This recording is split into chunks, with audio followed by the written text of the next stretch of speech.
Welcome to Athens City Council. This evening we will be meeting in council committees. The meeting will be called to order by the City Council President, who will then pass discussion over to a respective committee.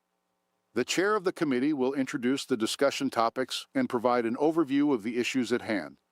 If needed, members of the administration will offer brief statements to provide further context. We will then welcome input from the community. Any citizens who wish to speak will be asked to state their name and address, both verbally and on the sign-in sheet located at the podium.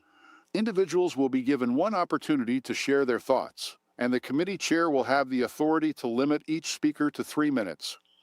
Once all citizens have had the opportunity to speak within the 15-minute time period allotted for total public participation on each topic, the public comment portion will be closed.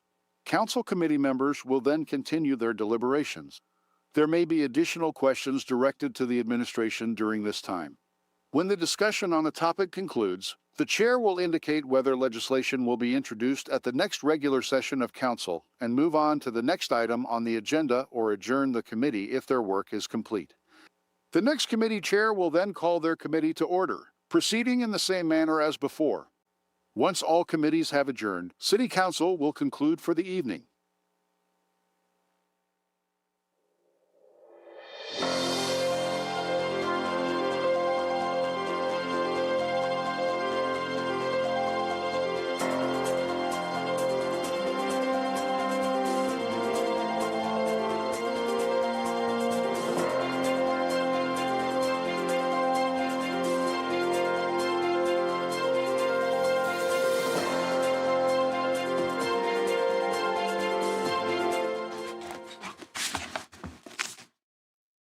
Good evening and welcome to Athens City Council.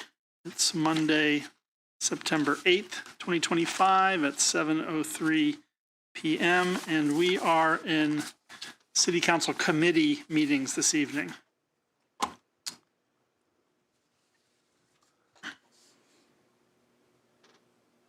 We start this evening with finance and first, let me say that we've received a request from the city administration to amend the agenda for this night's meeting by adding an item under City and Safety Services for project number 330. So we will get to that portion of the meeting under City and Safety Services. But first we will start with the Finance and Personnel Committee. This is normally chaired by Councilmember Reisner, who is out of the country for a few weeks. And in his place, Councilmember McCary has taken over his chairmanship of that committee. And Member McCary is joined by members Wood and Clodfelter. Thank you. Thank you, President Crowell. Our Finance and Personnel Committee just has one agenda item for this evening, and that is our Imagination Library annual topic.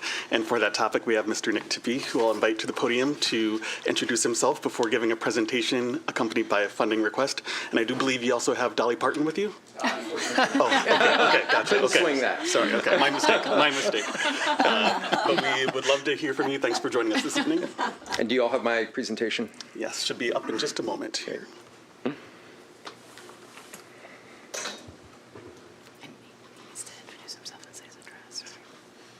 In the meantime, would you care to introduce yourself? My name is Nick Tippie. I'm the director of Athens County Public Libraries and also a resident of Athens. Okay, thanks very much. Oh, the presentation, I'll get that to Scott then. Would you like to begin by giving us some general background while we get those? Sure. Yep, Let thanks. me pull up my own notes so that I can keep myself on track. And would it be easier if I grab my computer? As long as it has a charge, I should be able to just Sure, plug in. and we will. I'm also getting that to our tech crew right now.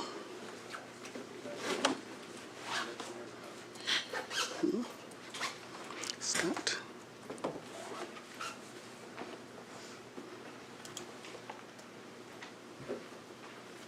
Unfortunately, it is an aging computer, so we'll see how the battery does.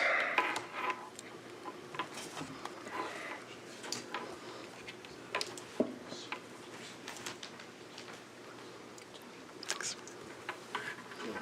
Yeah, I got it.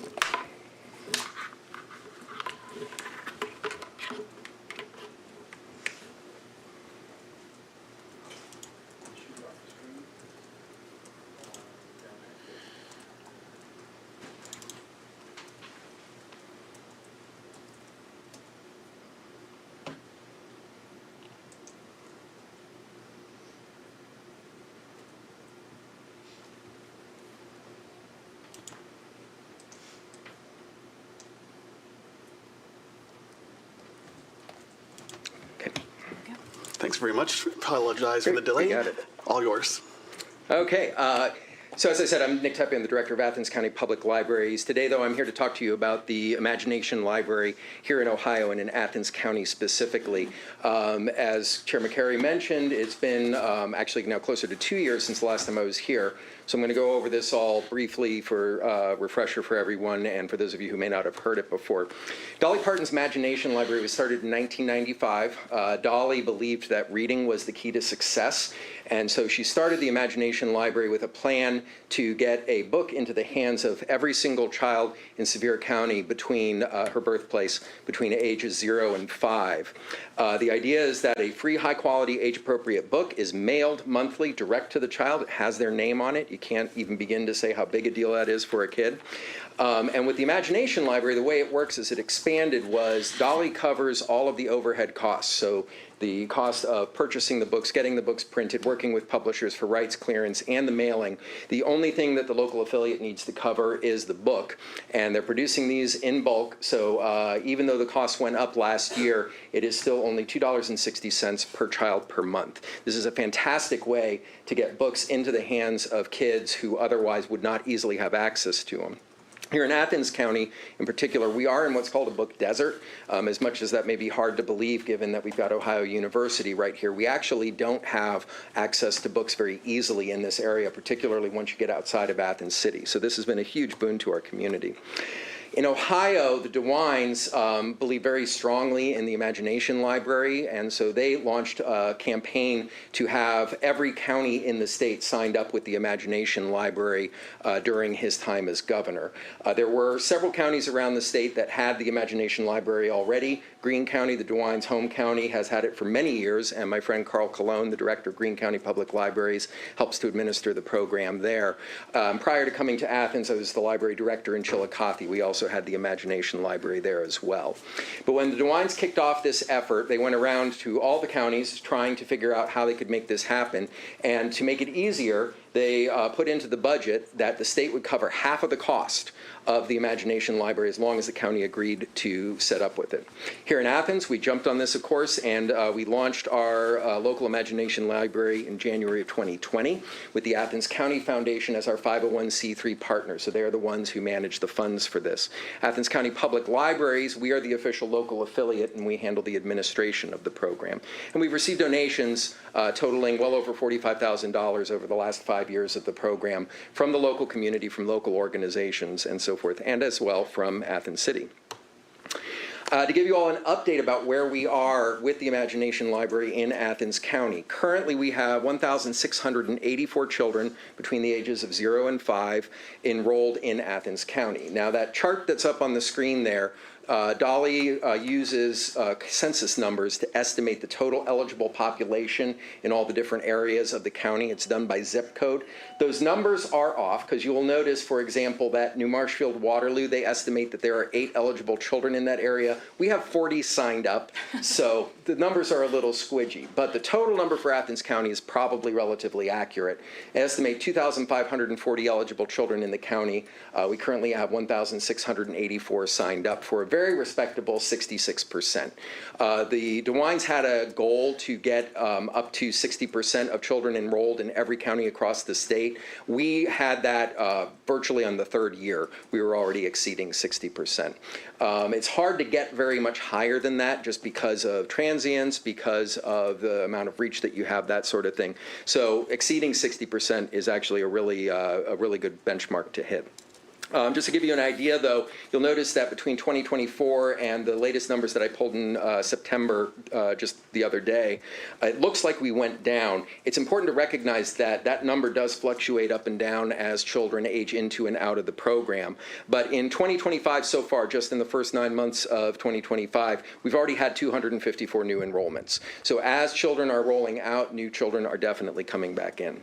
But the really cool number is that in 2024, we mailed 21,509 books to the children of Athens County. 21,509 books that otherwise would not have been in the county. The total cost in 2024 was $47,534.12. Now, the governor the state is still covering half of our costs. So the amount that we had to pay locally was $23,737.21.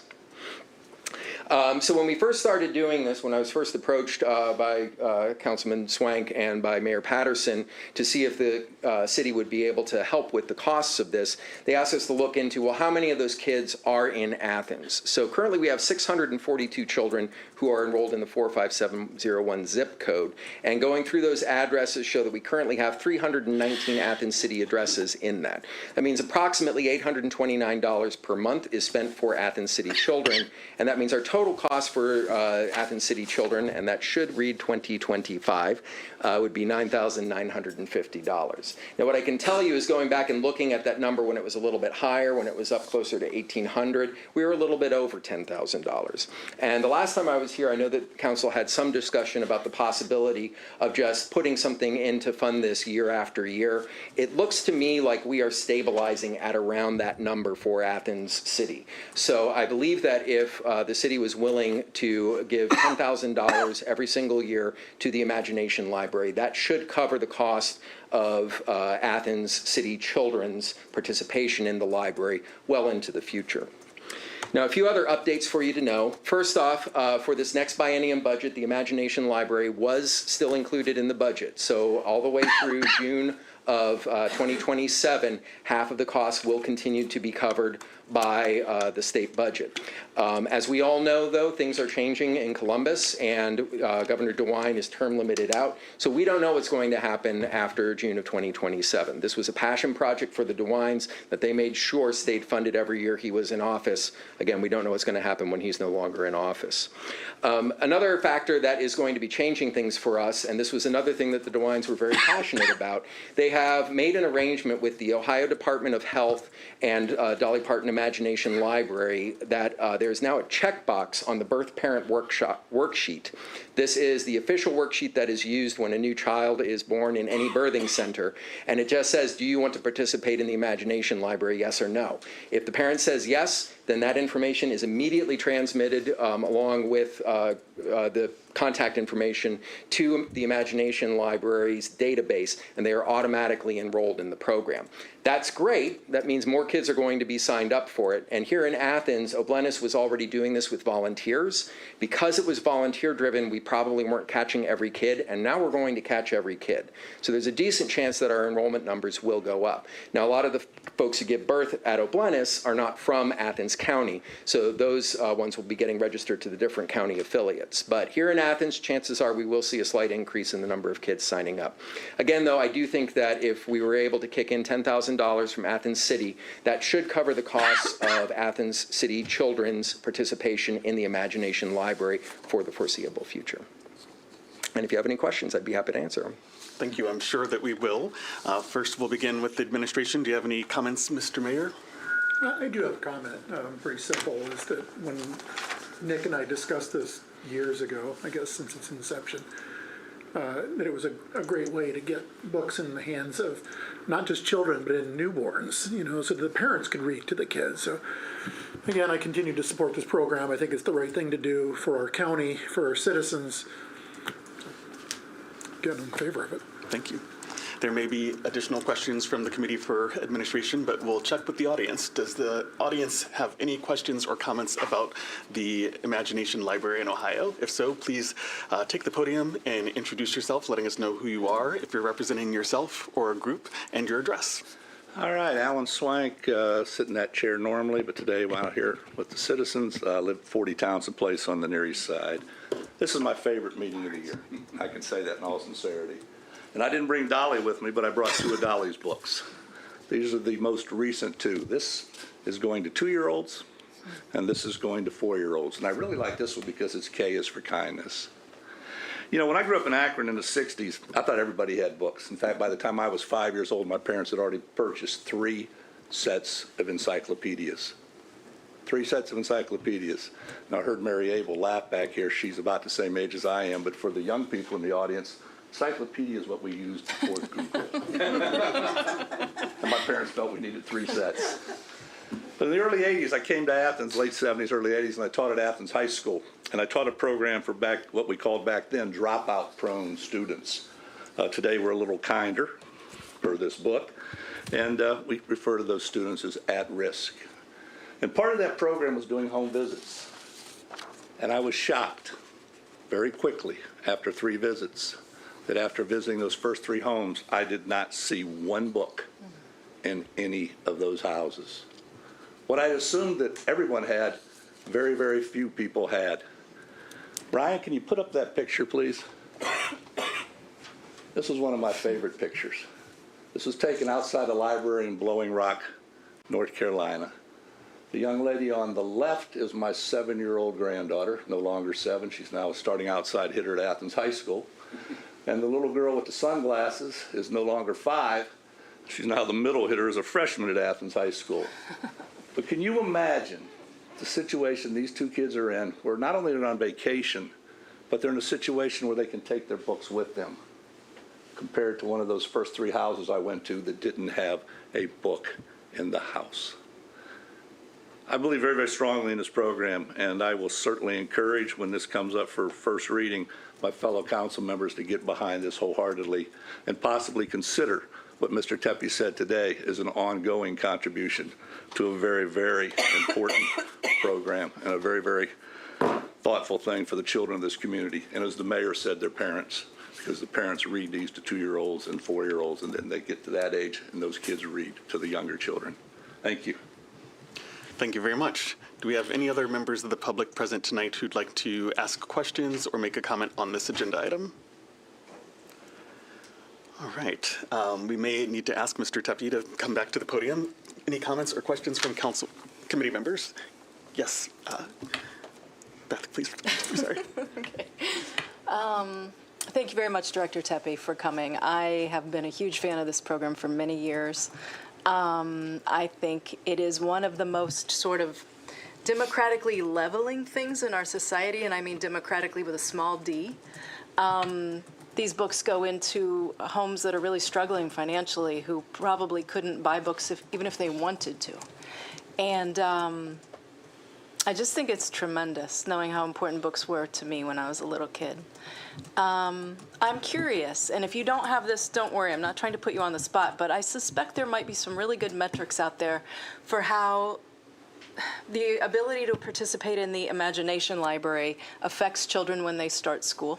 Yeah, I don't have that right at my fingertips, but I do know that the state has done a lot of investigation into that, and I can certainly find that and send it on to council. Okay. I would imagine it would have a tremendously positive effect, but I don't know. Yep, absolutely. Thank you. Thank you, Member Clotfelder. Any other questions from committee members? Yes, please go ahead. Yeah, I'll join the praise wagon. Also a big fan. I'm sorry, you mentioned that it had been discussed making it permanent, and maybe this is not a question for you. How could we do that? Why don't we do that? Missed that part of it. I'm not sure what council's deliberations were the last time, but it was 1 year donation the last time it was done. I think that's a good opportunity for us to ask our administration for any comment on the implications of this initiative on our city's budget with the proposed $10,000 annual cost. I think one thing that we could certainly do is when we start building the budget for 2026, again, predicated upon it passing, but thinking forward, it just becomes something that's part of our budgeting annually. I don't know that council necessarily has to codify anything. I would probably recommend not at this point in time, because just as you heard with Governor DeWine being termed out, and it was really Fran, the First Lady of Ohio, that was fighting really hard for this to happen in the state.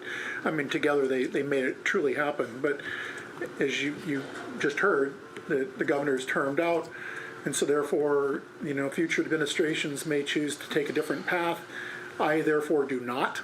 And so as long as I'm the mayor of the city of Athens, I will continue to put forward something in the budget to be able to cover this. And council, as you know, you approve the budget for the city of Athens. So working with you and figuring out a way to where we include that in each year, as we look forward in time, we can keep that in place. Thank you, Mr. Mayor. And also on the budget question, can you anticipate what fund this might come out of, or what source of city fund revenue? Oh, I mean, we'll just work within the general fund and put money set aside and have it to where it's dedicated to going to this, much like we do for other things in the city of Athens, the Athens Arts and Music Festival or whatever we do.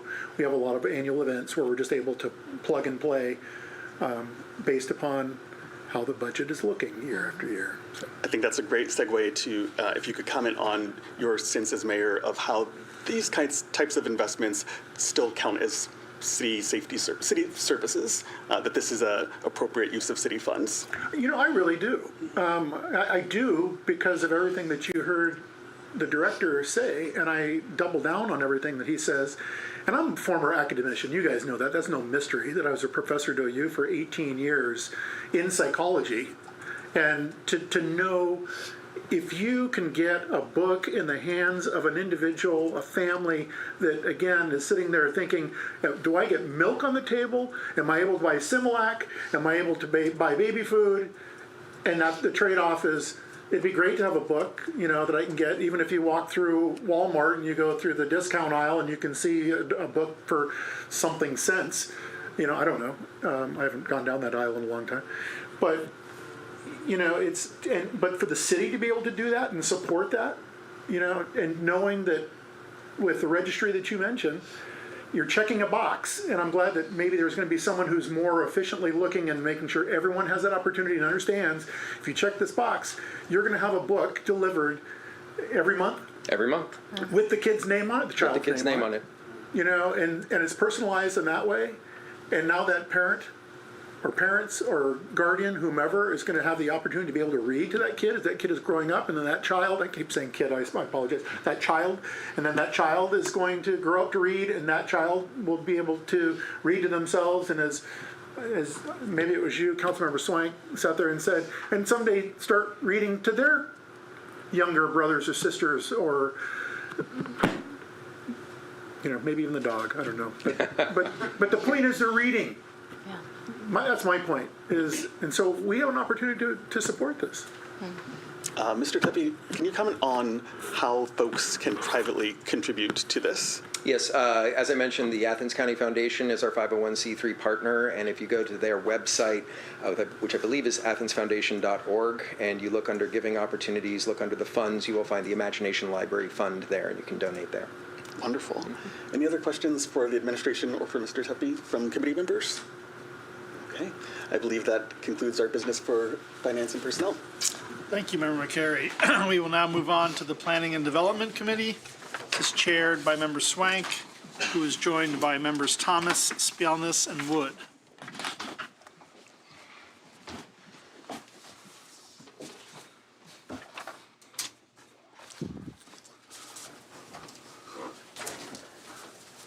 Mike, that was a great question on how people can contribute. He's got a career in fundraising. All right, planning and development. We have two items tonight. They're separate items, but they're very, very much related items. The first involves a recommendation from the City Planning Commission. A little civics here. The city has a planning commission. It is made up of the mayor, the service safety director, Andy Stone, former council president Chris Nisley, John Katowski, and our newest member, Allie Rapp Lee. Those are the five people that make up the planning commission. We also have a planning committee of council, and that is made up of the four people sitting up here: Solveig, Michael, myself, and Jessica. So the recommendation has come from the Planning Commission to do the following: to change Athens City Code to allow temporary housing shelters at 1, 5, and 7 Congress Street, commonly known as the Gathering Place and owned by Athens Mental Health Incorporated, housing structures of a temporary nature that are not affixed to the property and that do not contain kitchen or bathroom facilities. And there are 4 conditions to this. 1, they involve a biennial review every 2 years. The use must be formally reviewed and renewed every 2 years by the Service Safety Director. There are limitations on the infrastructure. No more than 3 temporary housing shelters may be installed per available sink and toilet, and the sink and toilet need to be located within 200 feet of the shelters. Number 3, this approval may be revoked at any time by the Service Safety Director for serious safety or sanitation concerns. And finally, the last one, this approval shall cease upon transfer of the property to different ownership. So that's an overview of the recommendation from the Planning Commission to City Council. And at this point, we will defer to the administration, the mayor, for additional comment or clarification. I think you summed it up well. I have nothing else to add. Okay. All right, well, very good. At this point in time, we move to public participation, the audience. And I don't think any of you are here because this is a class requirement, so I guess there's a lot of interest. As you heard in the beginning, speakers will be limited to 3 minutes. We would like you to, we require that you state your name and your address for the record so the clerk can record that. Council to this point has received somewhere between 15 and 20 emails on this topic, some in favor, some with concerns. And one of the emails we received today was from a group of 8 people who could not attend because of a prior commitment, but they did specifically ask that this be read into the record. So I will kick this off as part of the public participation of honoring their request, reading this into the record, and then we will go from there. Dear members of Athens City Council, my name is Kennedy Masterson, and I am a student at Ohio University. I currently live on a house with 7 other female students near the proposed location for the homeless shelter at Congress and Washington Streets. While I recognize the importance of providing resources to individuals in need, I am writing to respectfully express my concern about this specific location and how it will impact students, families, and the broader Athens community. One of the main reasons my roommates and I chose Ohio University was the safe and welcoming college town atmosphere. As students, our families placed their trust in both the university and the city of Athens to provide a secure environment where we could grow, learn, and contribute to the community. The proposed shelter site, however, is located in the very center of student housing and uptown activity. This creates overlap between student life and services that, while important, may unintentionally compromise the sense of security that makes Athens a unique and desirable place to attend college. In my own house, all 8 of us have expressed that we feel increasingly uneasy about this proposal. We have begun to feel as though we need to be on standby at all hours of the night simply to walk home, go to our cars, or spend time uptown. Our neighbors and friends have voiced similar concerns. As has often been said, a community's strength is measured by how it cares for people while keeping everyone safe. That balance is critical, and right now many students do not feel that this safety is being equally weighed in this decision. This is not an argument against helping people in need. On the contrary, we believe that Athens is already demonstrating compassion through existing resources like Timothy House, which offers shelter alongside structured support such as curfews, job application requirements, and pathways to rehabilitation. If additional support is necessary, it should be expanded in locations that do not directly overlap with the densest student neighborhoods in the main uptown corridor. There are many other areas in Athens that could serve this mission effectively while still preserving the secure environment that drew students here in the first place. The implications of this decision extend beyond the immediate. Ohio University competes with many other schools for enrollment, and prospective students and their families often make choices based on first impressions of the town as well as the campus. When touring Ohio University, one of the strongest impressions I had was that Athens was a safe, vibrant college community. If shelters are located in the middle of uptown, close to campus housing, I fear future students and parents may no longer feel that same sense of security. This could affect enrollment, local business vitality, and even the reputation of both the city and the university. Another concern is the impact on women students specifically. Thousands of women live and walk these streets daily. For many of us, even the perception of risk can create constant anxiety. Having to consider safety with every step, whether walking home from class, heading to a late-night study session, or simply meeting friends uptown, adds an extra layer of stress to an already demanding college experience. College should be a time of growth and opportunity, not fear and uncertainty. Unfortunately, due to prior commitments, my roommates and I aren't able to attend tonight's meeting in person. However, we ask respectively that this letter be read into the record so our voice can be part of the discussion. We know you are tasked with making difficult decisions, and we appreciate the work that each of you does to support both Athens residents and Ohio University students. We sincerely urge you to consider the thousands of students who live near the proposed site, the parents who entrusted their safety to this community, and the long-term impact this decision will have on Athens' identity as a safe college town. A solution that provides resources to those in need without compromising student safety will be the most compassionate and sustainable path forward. Thank you for taking the time to listen to our concerns for the work you do for this city. Respectfully, Ohio University students and tenants, and the 8 young women have signed this, and I will present this to the clerk. So that we don't turn this into a track meet, this is what I would like to do.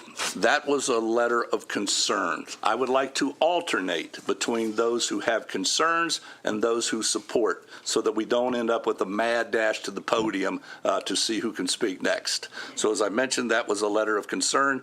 We'll open it up, 3 minutes for each speaker. Please identify yourself and your address if you would. Hi, my name is Megan. I'm not from Athens. I'm actually a student, and I'm interning at the Gathering Place. Would you like my apartment address? Yes, please. Okay. 15 Station Street, Apartment C. Thank you. Okay. I'd like to repeat that my name is Megan, and I'm a social work student at Ohio University, and I'm currently interning at the Gathering Place. While I've only been at the Gathering Place for a short time, I've had the privilege of engaging closely with community members and learning firsthand about the challenges many face regarding safe and affordable housing. When I first heard about the Athens Hut project, I understood that concerns existed regarding the location of the huts and the safety of the students and the surrounding neighborhoods. I'd like to speak as a female student and say that I feel safer and more welcome by the individuals at the Gathering Place than I have around many of my peers at Ohio University. In fact, I feel safer knowing that unhoused individuals have a place to go instead of being exposed to the elements. And we all know Ohio during the winter time, not fun. It is easy to find concerns and think of all the things that could go wrong with new projects and changes, especially in such a tight-knit community. Change is hard. But what about all the good things that comes out of change? For example, having a warm, safe place for our community members to sleep could lead to fewer health issues. Fewer health issues makes it easier to find a job. A job means that they can earn an income. An income means a way for our own community members currently facing disadvantages to support themselves and their families, improve their living conditions, and invest in their futures in Athens. Everyone at the Gathering Place is on their own journey of recovery, and the end goal is a happier and a healthier life. Without new ideas, like the Hut Project, and without change, there will never be progress. These are members of our community who are often overlooked, and they are the people you are working to serve. Supporting this project and these individuals in a time of need will inherently help our entire community. Athens is seen as a safe place for many. With your support on this project, we can continue to foster this. It has been an honor to speak on behalf of the Gathering Place and the community we serve. K is for kindness. Thank you, Megan. As people speak, if you'll notice, President Crowell has the controls here, and there are 3 lights in front of you. Green means your time is good. When it gets to yellow, you're down to what, 30 seconds, 15 seconds? 30 seconds. And when that red light comes on, that's when you should wrap up. Is anyone else who would like to speak at this time? Hi, I'm David Hardinger. I live at 19 East Carpenter Street in Athens, and I support the Gathering Place to get in the Conestoga huts because it will help the community out. I'm more afraid of seeing what happens uptown on a Friday, Saturday, or Sunday night than I am, because I'm from here, so I know the layout. And I've been here 58 years since I was born. So I know the layout and the ins and outs of the community, and I'm supporting the Conestoga Hut. Thank you, sir. Anyone else like to speak? Yes, sir. Give us your name and address. Hi, my name is Kent Lankus. My address is 34 West Washington Street. It's Mike's Bridge House, which is adjoining to the gathering place. I was born in O'Bleness. My father, Larry Lankus, helped save the dairy barn. He helped start the Johnny Appleseed Park that I'm sure some of us enjoy. He started the Volunteer Services Coordinator Program at the Ridges, was given an award by Richard Nixon, President Nixon, for his work between, people with mental health issues and our community here. My mother worked at Beacon School. She started the greenhouse program there. She started the computer lab program there, and I helped her with those. I was the valedictorian of Alexander High School in '97. Councilwoman Claude Felter was my advisor in the Honors Tutorial College at Ohio University. After the pandemic hit, I was in charge of entertainment at 2 of the uptown venues where a lot of students are involved, so they know the name Kento, which is my professional name. But I was the person who brought live music back to Athens and the state of Ohio when it went away, and we needed it the most, and we all know what music means to this particular community. I also ended up homeless, living under bridges in Athens for over a year and a half due to mental issues and substance use issues. It can happen to anyone. I don't want to say something like it can happen to the best of us, because it can happen to any of us. There is no best of us. I felt when I was living alone outside, so lost and abandoned by the community that I've been a part of my entire life. And when I sought recovery, which all of the individuals that these huts will be serving are in recovery. They will have wellness and treatment programs. They are people committed to being productive and valuable members of our community to hold their heads high. I've seen the stigma that people face. It is not fun, and it is not easy to overcome. But because of the programming involved at the gathering place, where I actually used to volunteer at when I was in high school, and the opportunity of living at Mike's Bridge House, of having a safe place to sleep with walls and a door that locks, I am currently, I'm currently gainfully employed. I've also been able to, through the direction at the gathering place, I learned about something called being a peer support recovery supporter. I have become a peer recovery specialist, working with individuals who have either mental issues or substance use issues to help them with their recovery. I live about 30 feet from this proposed site. I am trained to deal with situations that arise. You may continue. I will be leaving my contact information, and I encourage any of you, any members of the public, please approach me. I would love to talk to you about more information, because I think really the issue here is there's misinformation going around. Just like we need to provide books to our children, we need to provide shelter to our community members. It seems like a no-brainer. This is Athens. This is what we do. So let's do it together. Thank you. Thank you. Thank you very much. Anyone else from the audience like to speak this evening?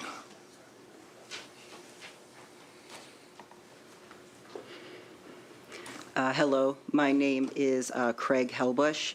I live on West Washington Street. I'm a paramedic here. I work out of Station 51, which deals directly with the city of Athens and the Plains area.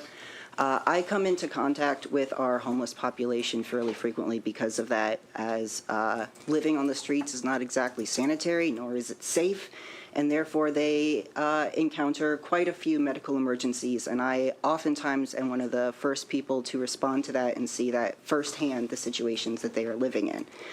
I am very much in favor of this. I think it is very important that these people have a safe place to live and a secure place to live. There's a lot of talk about safety that have been brought up and people feeling safe. The reality of the situation is that if you are homeless, you are more likely to be the victim of a crime than a perpetrator, especially when it comes to violent crime. Having a secure location where you can go to and be safe is paramount. You cannot focus on getting a job. You cannot focus on finding secure housing for yourself. You cannot focus on getting clean if you are always looking over your back. That is safe, like Maslow's hierarchy of needs. At the very bottom, safety and security. We cannot move up if we do not have that. And so having a good, safe place for these people to go is paramount if we're going to have them move up. And even if they don't, the fact of the matter is that a lot of people's feelings of not being safe around homeless people are completely unfounded. It's fear, not fact. And especially when you consider that they are already on our streets. You just don't see them. That's the issue. This will bring our homeless issue into light. It will be visible. We already have them as our neighbors. They're living in Sells Park. They're living behind the Smiling Skull. They're living off of the bike path. They are already our neighbors. We need to take care of our neighbors. Love your neighbor as yourself. That's what I was taught. Furthermore, we talk a lot about women's safety. Women are also homeless. In fact, women are more likely to be raped and assaulted while homeless than not. A safe place for them to go is paramount. I myself was homeless for a short period of time, and I was raped, not by another homeless person, but by a law enforcement officer who used my vulnerability and the fact that I was loitering as an excuse to take advantage of and abuse me. We need safe places for people to go. Thank you.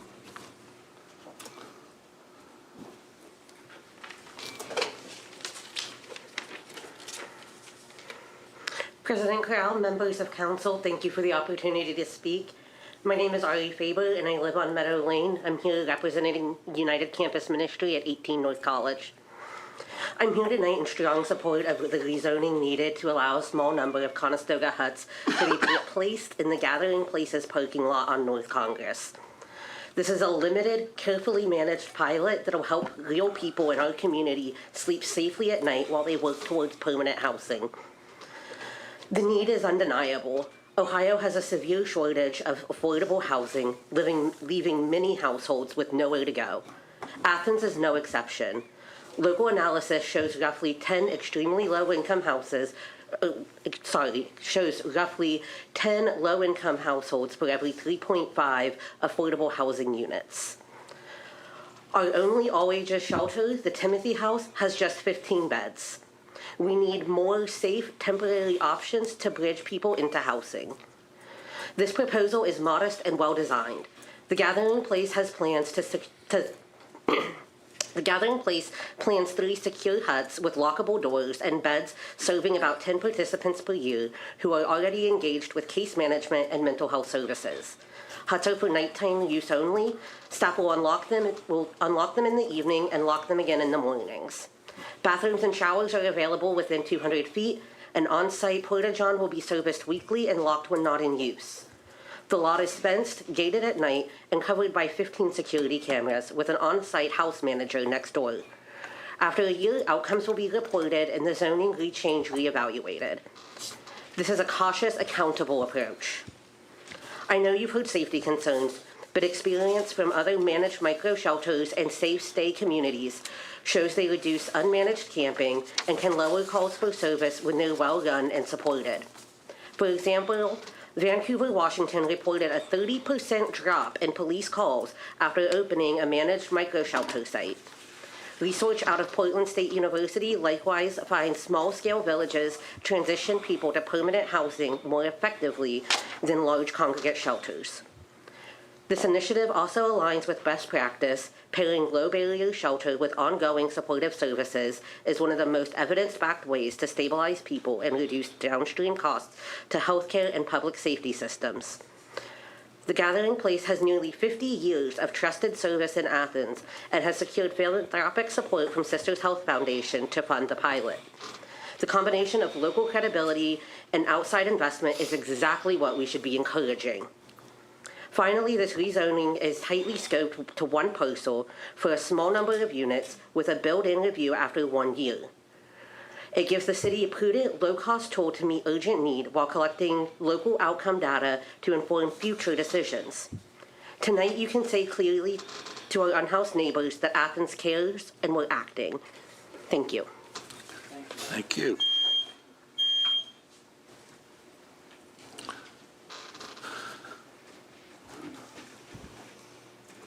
Hi, good evening. My name is Chris Cornwell, and I own property at 77 North Court Street. For those who don't know me, I was born in Athens, and I'm the sixth generation owner of my family business that was started in Athens in 1832. I'm a graduate of Ohio University with a master's degree in higher education. Court Street and the Uptown area especially has been part of my life since I was born. I love Athens, and I care about all the members of our community. I appreciate, Ginger, what you as the executive director of the Gathering Place and others do to assist in caring for people in need. My concerns about the proposed huts in the Gathering Place parking lot and in other places in the city, if the zoning is changed for temporary housing. And my concerns is not only for the people of our community who reside in those locations, but moreover for the people who will be living in the temporary housing in the temporary huts. And I don't know if this is an opportunity if I can ask Ginger questions, but I'm going to just kind of, I'm curious about certain things. In past meetings, it's been explained that the huts will be locked during the day and open at night. Will this follow the Gathering Place hours? Like when they will be locked? I'm just curious. For this is an opportunity to testify. Okay. When you finish, then you can answer those Okay. questions. And there will be other opportunities, just so everybody knows, and please That's fine. stop a second. For everybody knows, there will be multiple opportunities for additional Okay. people to speak, not only tonight, but we'll have to do a public hearing in 30 days and so on and so forth. So, yeah, please, if you continue. Sure. Well, and part of, I guess, what I wanted to say was based on kind of answers that I don't know about. Because one of my concerns, so let's say the huts are around the hours of the Gathering Place.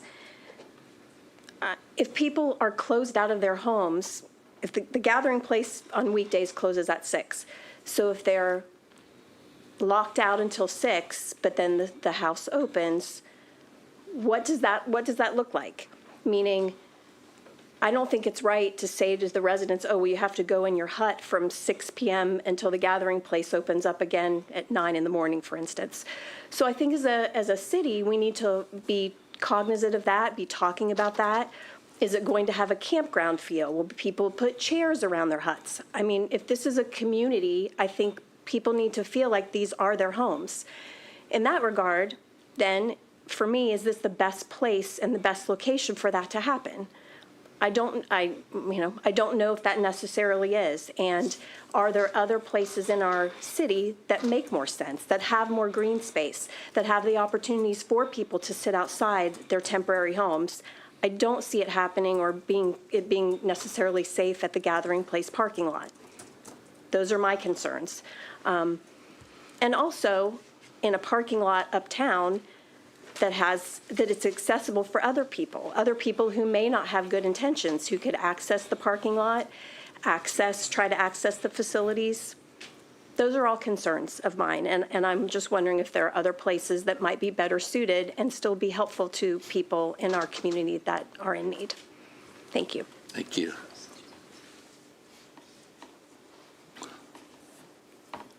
Anyone else like to share some comments today? I can go again if you want. No, just, of course. Got somebody coming up here. Okay. It's kind of coincidental that I was here tonight. My name is Nick Tepe, and in this moment I am speaking in capacity as a private citizen, not as director of the library. I live at 1 Ellis Avenue here in Athens. Despite the fact that I'm speaking as a private citizen, I cannot separate my professional work from my comments here tonight.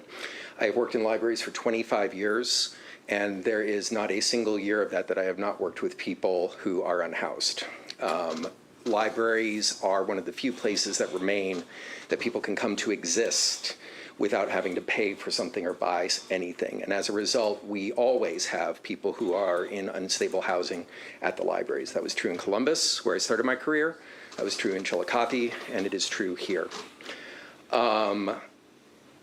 In Columbus, I worked at the North Side Library for 2 years. That's on King Avenue on High Street, right in the middle of some of the densest student population at Ohio State University. And I can assure you we had a very large number of unhoused people there as well. In fact, all along High Street, there are still continue to be significant number of unhoused people all up and down there. And I believe that Ohio State University is much larger. Unless you think that that's only because Columbus is a big city, here in Athens, we regularly see unhoused individuals at the library. We get to know them. Many of them get to be our friends because we are there to serve them as much as we are there to serve every other member of our community. As many of you know, we have contracted with Integrated Services for Behavioral Health to have a social worker attached to the libraries. One of the primary reasons why we did that was to shorten the distance between those individuals who came to the library needing help and connecting them to the services that they need. And one of the reasons why I have been a supporter of Ginger's efforts to get these Conestoga huts up and running for quite some time now is because I recognize that that does the same thing. It shortens the distance between the people who need the help and the help that is there available to them. In that sense, I believe it does make sense for those huts to be located right next door to the gathering place. But I think that one of the more telling stories actually comes from this morning when I heard from a staff member at one of our outlying libraries that when they arrived in the morning, they found a person sleeping on the bench out front. Not because they had spent the night there, they might have, but the reason why they were sleeping was because they had stayed up all night. Because nighttime is the most dangerous time for an unhoused person, and it is in their interest to try as much as they can to stay up all night. That person has been working with our social worker for several weeks now to get into housing. They were not able to get into the Timothy House. They have not been able to locate any other housing for them either. This person is very early in recovery and stands a decent chance of relapsing if their situation continues in this way. And the reason why they were there waiting for the library to open that morning was because, and I quote, the library was where they felt safe. What we're talking about here is something that is going to increase safety for these individuals. Frankly, it is going to increase safety for the residents of the city, and it will be a good thing for the city overall and all of our neighbors. Thank you. Thank you.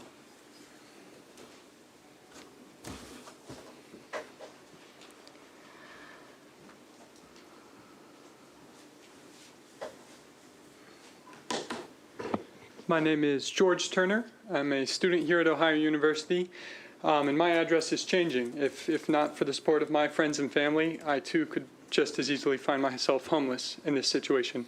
But I also am here speaking on behalf of my better half, who currently rents on 17 South Lancaster Street. That location is both near the gathering place and a seasonal homeless encampment. We interact with these individuals on a daily basis, and these people, they're not violent, never aggressive, and they are fellow human beings, our neighbors, and they need our help. Whether by religious calling or moral instinct or even economic utilitarianism, I believe every single one of us can agree that a housing-first solution is the path forward. And it's a solution that's well within the reach of our resources and our hands. Any social worker can tell you that the only way to get off the streets is with the foundational support of a safe place to sleep, store, and prepare, for example, for a job interview.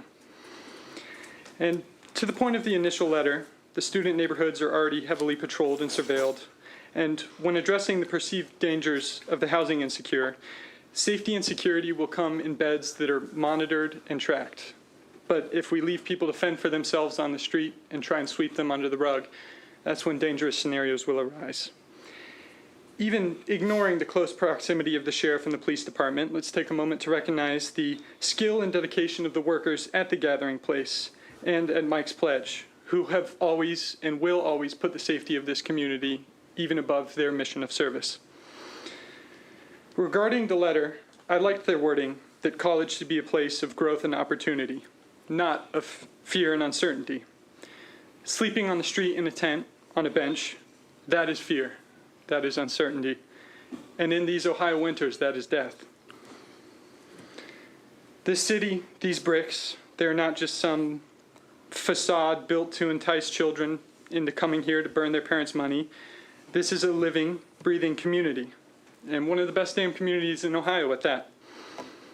But on account of our growing housing crisis and rapidly constricting housing market, this community is rotting. Loose change buys a meal, but a safe shelter buys opportunity. The opportunity for mobility, economic advancement, and independence. And whether you are here because you wish to support these community members in need, or in opposition because you don't want to see these people in your streets, the pragmatic step forward is building more housing. Thank you for your time. Thank you. Anyone else like to speak this evening? Got one here and a hand there.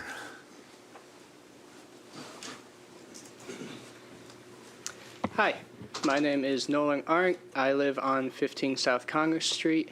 I am a student at OU, and I am also a member of the Athens City Sustainability Committee.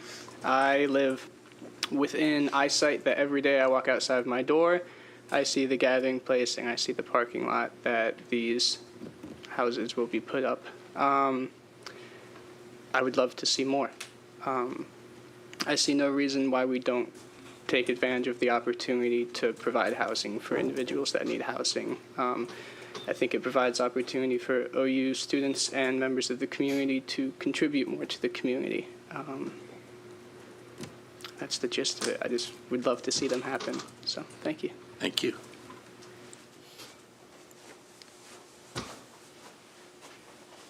Question for Mr. Swank or for Mr. Crowell. You're addressing the huts, and I want to address the hut situation. But are there two proposals here? Are we speaking to both of these? Just the huts at this point in time. Just the huts on Congress Street at this point in time. So then you're going to address the other issue? Yes, sir. After this? Immediately after, yes, sir. And then will words be allowed to be spoken? Yes. At that time? Yes. All right. I'll come up.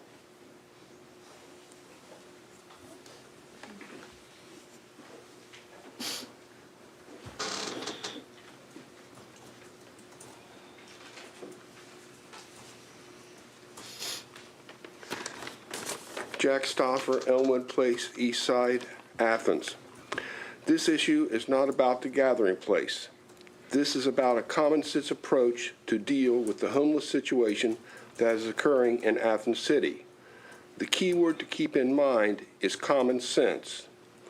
While I'll assume the gathering place is providing a needed service for our community, starting a homeless encampment in a parking lot in downtown complete with tents on wheels and a portage-on permanently sitting on Congress Street is not ideal or wise. I had a conversation with our police chief on Friday to get some context on our situation. When I told him I had given a homeless man $5, a police officer happened to see me and said, "Please don't do that. It's only encouraging them to stay." I thought, yeah, he's right, and I never gave money again. When I asked the chief about the council members getting his input, he said not one council member had asked him about his thoughts or opinion. I found this concerning, as he would be the most aware. The chief says to me, even this morning, this was Friday, he says to me, even this morning, we are removing stuff from 2 sites on city property. I'm not speaking for the chief, but this tells me, yes, we have a situation, and none of you folks are concerned enough to even talk to your own police chief.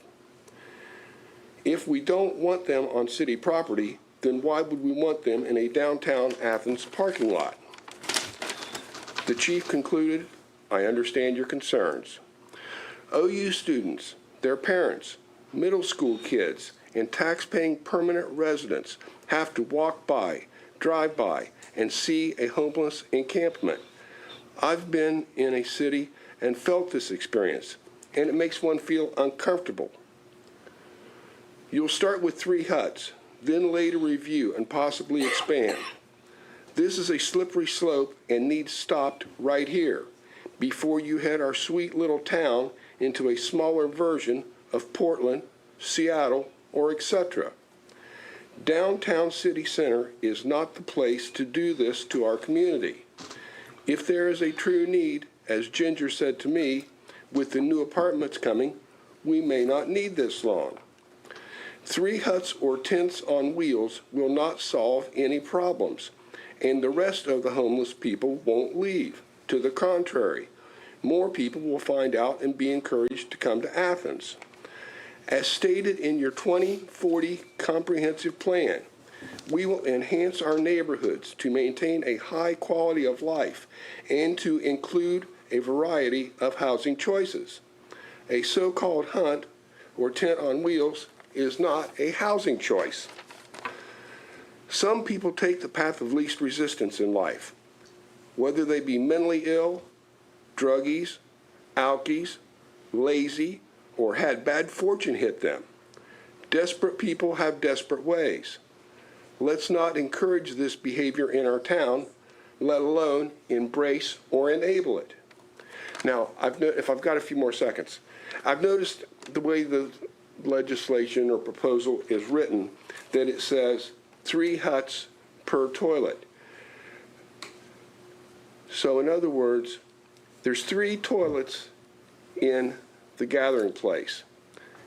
So that means there could be 9 huts. Now you're going to say, well, that's not what we intend. Well, it doesn't matter what you intend. If it's written down and it becomes law, those are possibilities. Thank you. Thank you. Anyone else wish to speak this evening? Okay, got one more. Hi, my name's Adam Mitchell. Recently moved back to Athens. I'm from here, been born here. Been here since January 1st, and I am a small landlord. All summer I've been dealing with the homeless. First of all, gathering place, I'm 100% for it. Had several friends they've helped. But my property at 50 Madison Avenue, I've quit mowing the back lawn because of the mess that the homeless have made there this summer. And it's been the police have been there 4 times. I've had stolen property on my thing. Some of these are members of the gathering place, and I'm not bashing on that because I know they mean well and stuff. But some of the people that come there, they don't follow the rules. I've had stolen property. I've had them break into my properties. I've had the police there 4 times this summer, so I'm against this, and I think everybody else should be too. Thank you.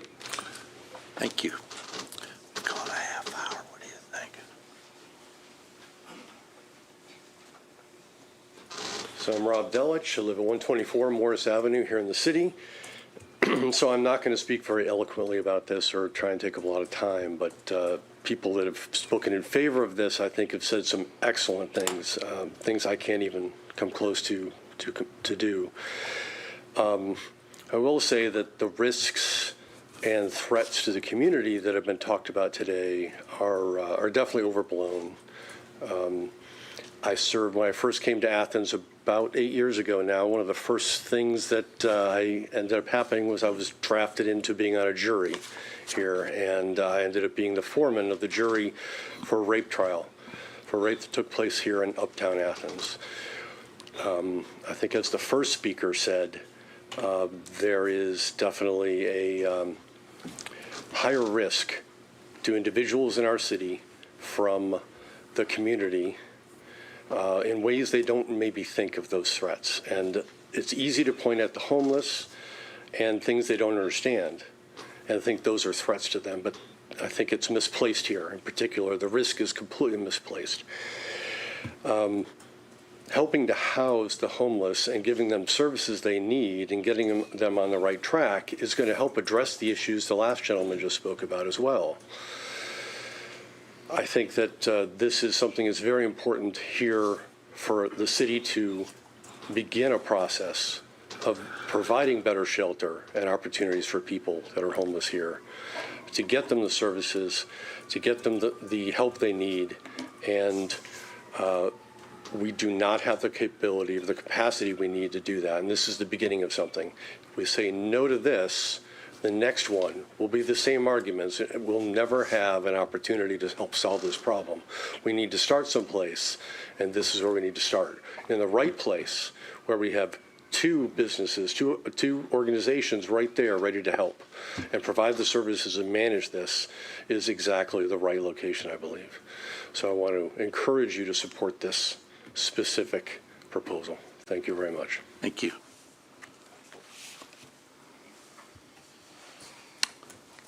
Okay, we'll bring the public comment portion to a closure.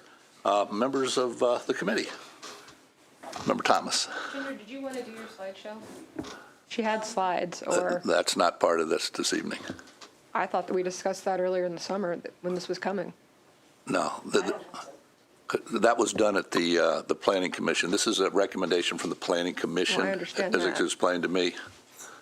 Okay, we'll talk about it later then. I just want to thank everyone that came to speak. We've gotten lots of letters. Everything that basically has been said tonight in support is what, I've gotten a lot more letters on.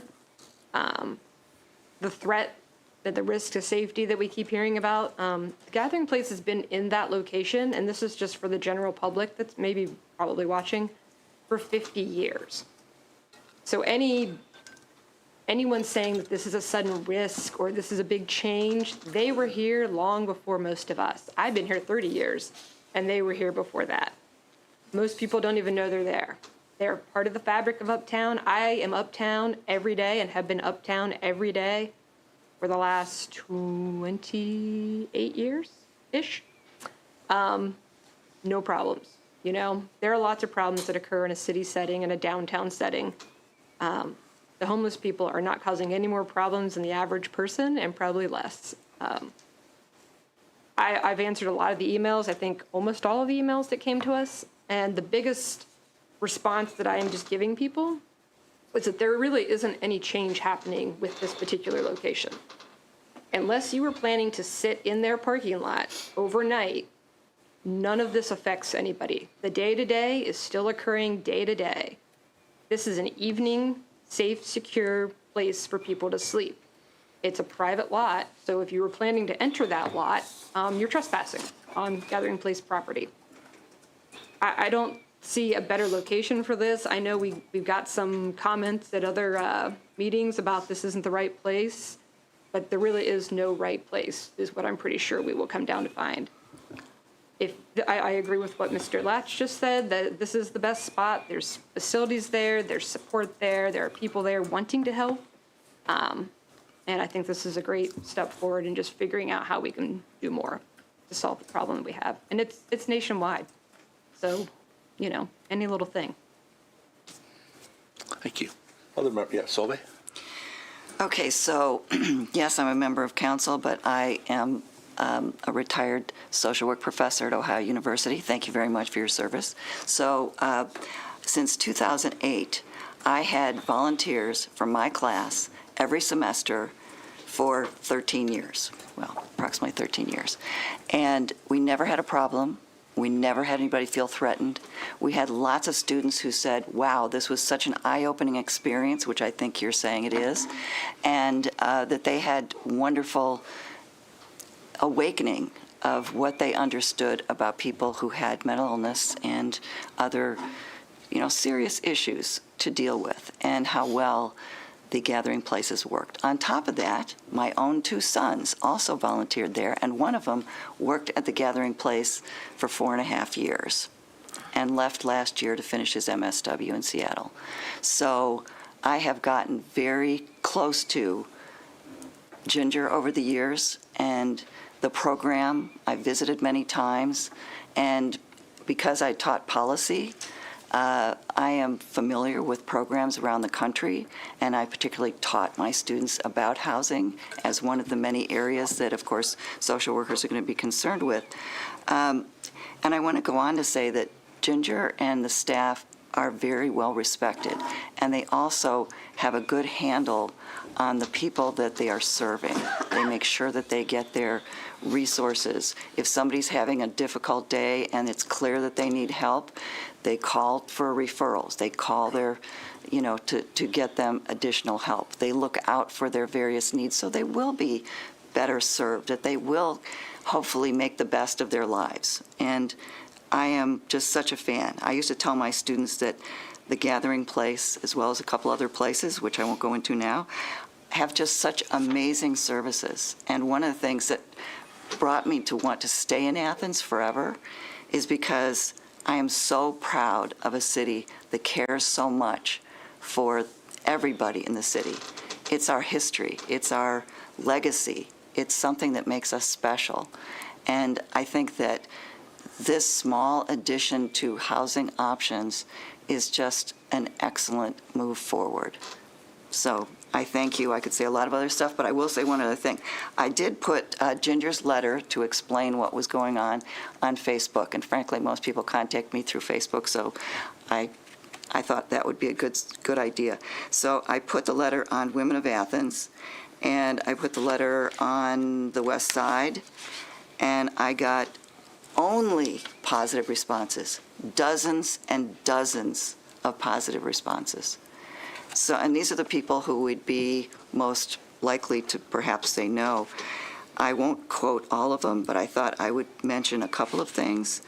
And that is, I'm happy to see them advocating so steadfastly for those in recovery and experiencing homelessness while ensuring a safety first and harm reduction approach that involves and remains transparent to the community. I love that the community is helping those that need it.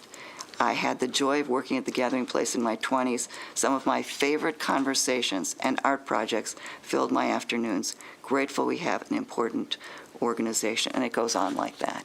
I had one person complain to me, and that was one of my neighbors who had rentals in the area and didn't like the idea, but otherwise, dozens and dozens of positive comments or likes and loves. So I am, to say the least, a big fan of this, and Ginger and the staff, so thank you for all you do, all of you.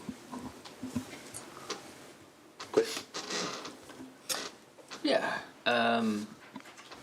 As well as Alan said, we'll be talking about this for a long time, which I think is good. I think the discourse is good. I want to say I'm really impressed by the thoughtful community members that have spoken today and the things they shared.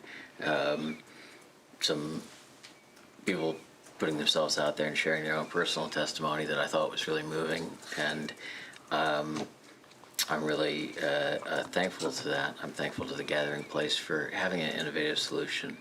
I would also add here, just for the record, I tallied it up.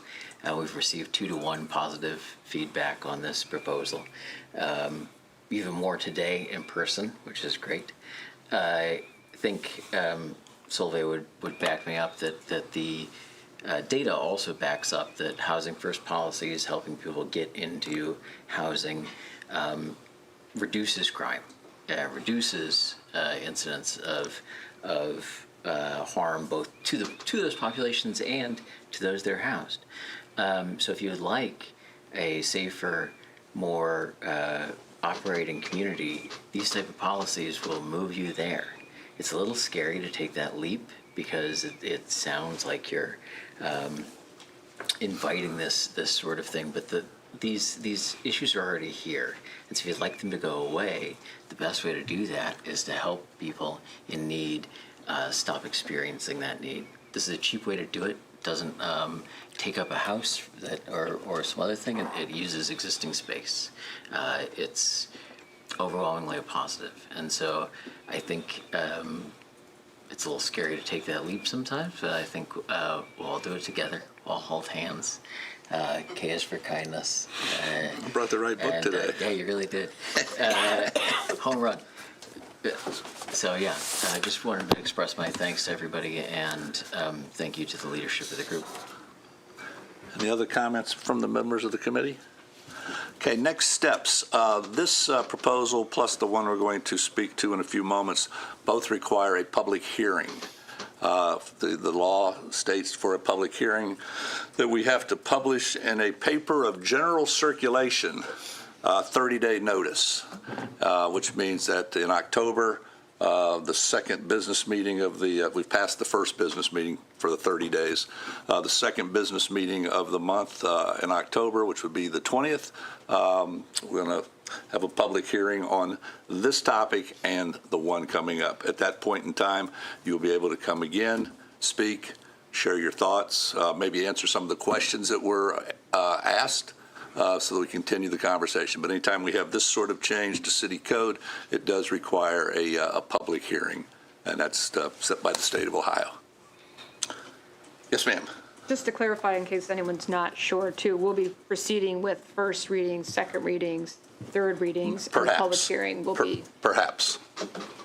Yeah, you'll find out at the end of the next thing, we have some things we need to run by the law director.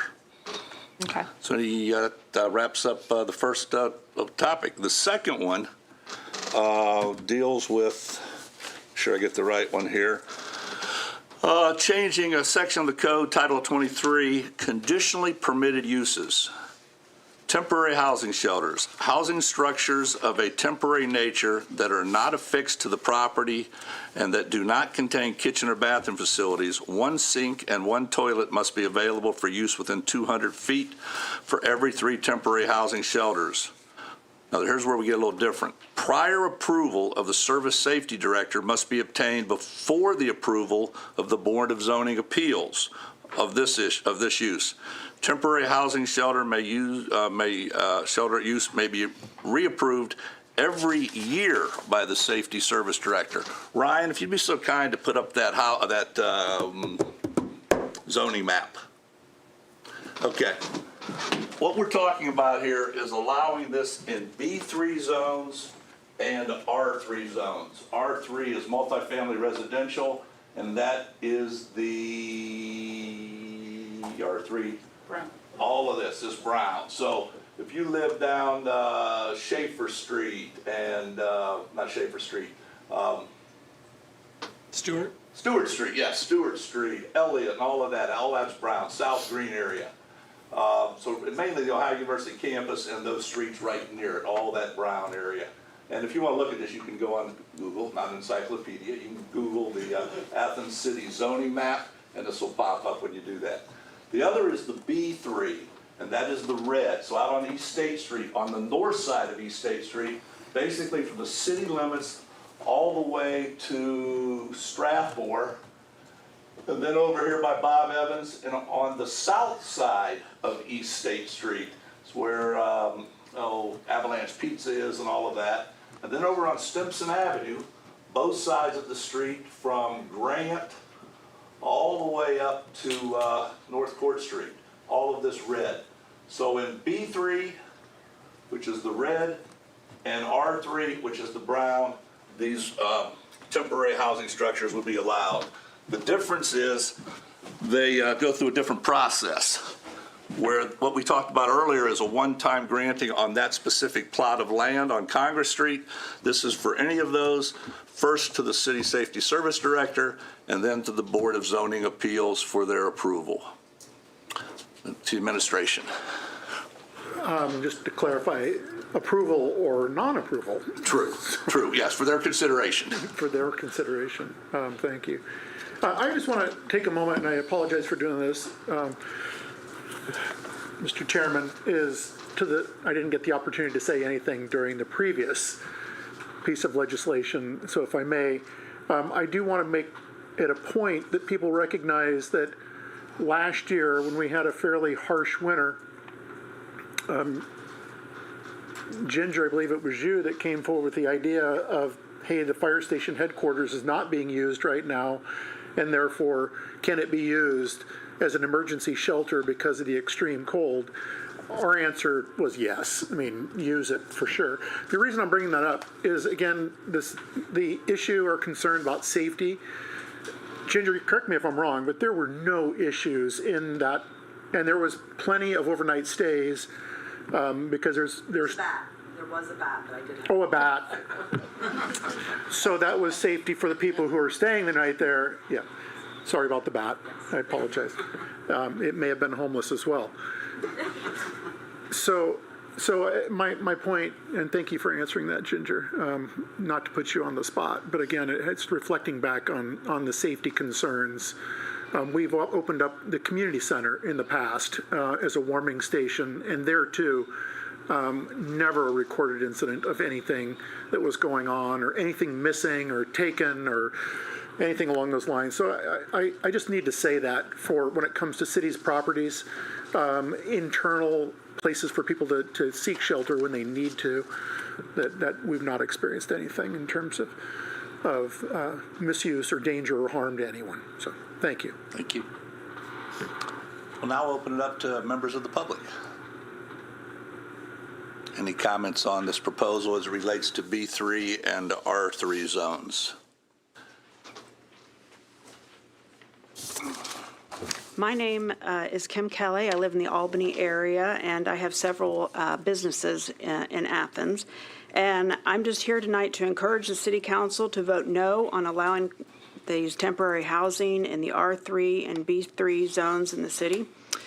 At my laundromat on Stimson Avenue, I frequently deal with homeless individuals. All of them are men, and all are either drunk, high on drugs, or dealing with a mental problem. They harass my customers for money and get belligerent when they are turned down.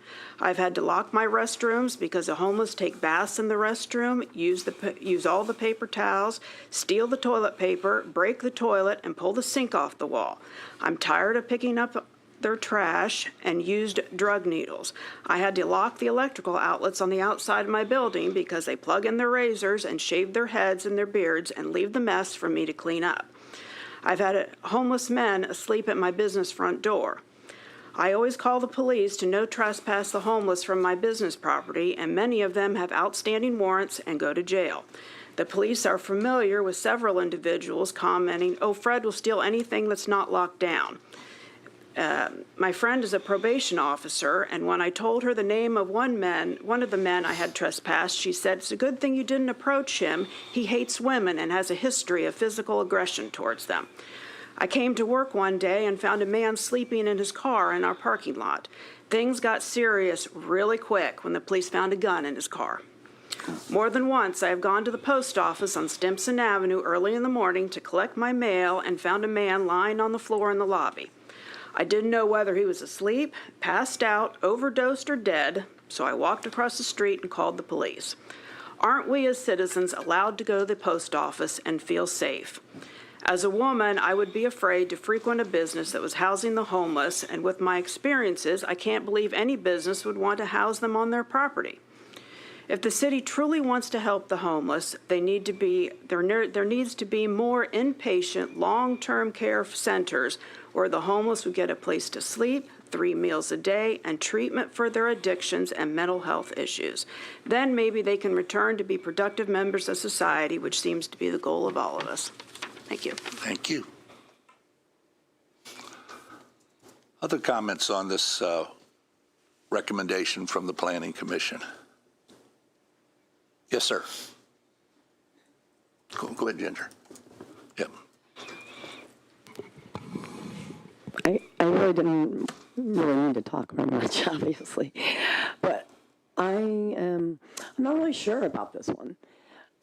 Just for the record, Ginger, name and address. Ginger Schellenberg, I guess 7 North Congress Street. That's your residence? I actually live. No, my residence is in Meigs County. Okay, thank you. This is puzzling to me because I feel that there really needs to be structure and programming. And so it should not just be anyone. And so I can see why there's a caveat here that it must have a certain purpose. And I think kind of just saying it like this is very much sensationalizing, and it's fearful. I can understand. I hear fear. And we all need to work together. We have to care about each other, and I do want to answer a couple of these little questions, I guess, about this, if I may, that this is not suggesting, at least ours and that one, it's not suggesting oh, these are going to be encampments or tents, tent city. Our drugs will be happening there. The gathering place, oh my gosh, we are a drug-free space. Ginger, So- we're talking about B3 Right. and R3, not the previous So thing anyway, at I this just want point. to say about the B3 and the R3, it should be a program like ours. Someone should be monitoring and making a good program. Thank you.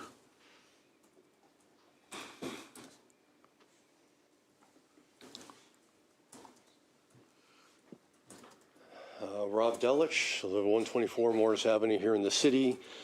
But I actually want to speak, excuse me, a little dry. You could use a drinking fountain here. I want to speak in my role with the city serving as the Board of Zoning Appeals chair. I was at the Planning Commission meetings, plural, when these were discussed originally. And there was definitely discussion about how to make a process that would find the right places for these to be approved. You've heard a little bit of detail. There's more detail here. We're not really seeing the full text of this proposal, this ordinance. I think that'll be forthcoming next week or when it comes up for first reading. But there's more details here that really haven't been discussed. And one of those here is the approval by the Board of Zoning Appeals. So the Board of Zoning Appeals has to follow state law and how we conduct business. Very careful deliberation. We have to answer questions and consider fine details to be able to make a proper decision, an appropriate decision for the city and for the residents of the city. And so the factors that we would include in the discussion about a location underneath this ordinance, if it were passed and the zoning were changed, would be, are there services provided in a proximity to this location? Those would certainly be factors we'd be looking at. We'd also be considering hearing from residents, neighbors, businesses in the area as well. So all those factors would be taken into account, and the BZA would deliberate on those important issues to make a decision. So it's not a willy-nilly decision. It's just somebody wants to put some temporary housing here, and the city service secretary said, well, there's no reason to say not say yes to this, but the Board of Zoning Appeals still has to make a careful deliberation about this. So I want to make it clear that that's an important detail here, and it is an important safeguard for the community as well, so that this is put in the right place. It won't be anywhere in the city in these zones that were pointed out by Mr. Swank. So, thank you. Thank you. Yes, sir.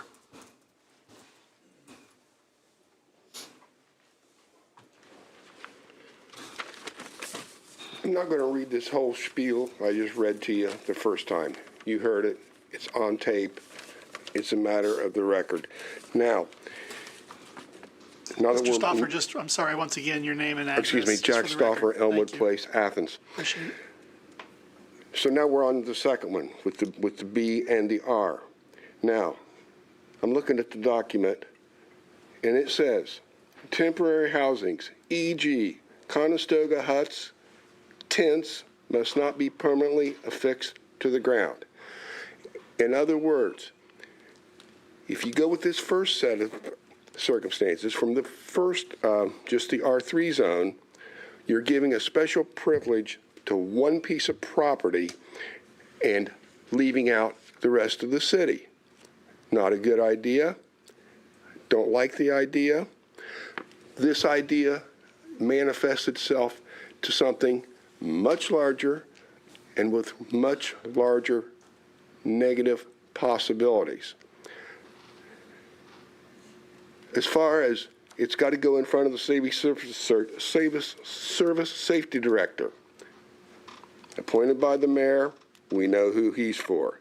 Planning Commission, appointed by the mayor, we know who they're for. I understand elections have results. I understand the situation. BZA, same situation. So let's not falsely kid ourselves that any of those people, commissions, boards, or organizations are going to stop this. The writing seems to be on the wall, but you need to keep the general citizens of Athens, Ohio, who feel uncomfortable. 3 huts is not going to eliminate, that's going to help 3 people temporary. To sleep in a little tent with wheels under it with no heat in it for a certain period of time. I grew up poor. I've never been homeless, but I've been damn poor. And I understand how inconvenient that can be. But you're opening up a can of worms to reduce the current lifestyle that the citizens of Athens feel safe walking around at any neighborhood at any time. And I think this needs strong consideration by all those with power. Thank you. Anyone else this evening? I'm here, why not? Nick Tepe, 1 Ellis. I want to reiterate what Ginger said and what Rob mentioned about the need to tie things like this to services. That's a hugely important part. I've gotten to know Andy Stone pretty well, though, and I can't imagine that he would rubber stamp encampment without making sure that there was some sort of a connection to services. But at the same time, I also want to acknowledge that folks who live in these situations have a lot of chaos in their lives, and that chaos often accompanies them. That's not necessarily their fault. It's just part of the nature of living that sort of life. And the goal of what is happening at the gathering place, and presumably what I hope would be the goal of any projects that were approved by the Safety Service Director and by the Board of Zoning Appeals, would be to reduce that chaos by connecting people to those services. It's already been observed several times. There are homeless people living in our community right now. There's a significant number of homeless people living in our community right now because of situations that are far beyond any of our controls. That has gotten significantly worse over the last 5 years. It probably will continue to get worse. People are coming here not because the services are available. They're coming here because Athens is a population center, and they're going to meet up with friends, family. Maybe they've got a connection. Maybe they heard that they had a buddy who had a cousin who maybe might be able to put them up for a night, and then they get here and then they find out that that's not there. The point is that these people are our neighbors. They will always be here. And the best thing that we can do to reduce the chaos that these folks are experiencing, and to reduce the chaos that is experienced by us who encounter those individuals in our community, is to try to provide some level of structure. And it is my hope that by approaching this thoughtfully, which I have no doubt that the Safety Service Director and the Board of Zoning Appeals would do, we have a good chance of reducing that chaos and making the situation better for everybody. Thank you. Thank you. Anyone else this evening?